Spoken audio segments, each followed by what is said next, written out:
Biglang bumuhos nga yung ulan. Nung nasa na ako sa labas. Ayan o. Yung ulan talaga, pabigla-bigla. Ayan na nga, pumunta na ako ng subdivision namin sa Greensboro. Kitang-kita na diba ang ulan? Yan, sige pa rin ako ang video kahit nababasa ng cellphone.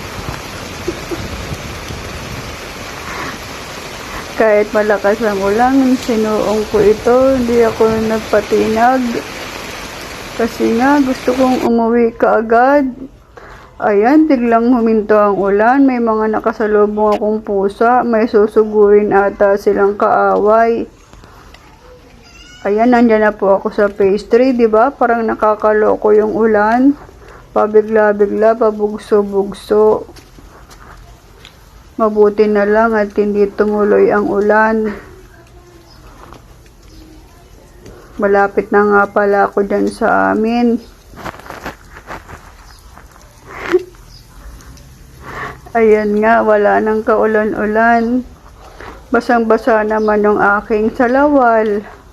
Yung laylayan ng ko, ayan, pinakikita ko nga.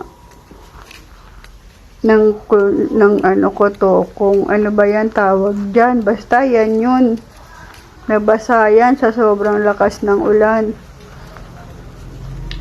Andyan na ako banda sa kung saan man yan.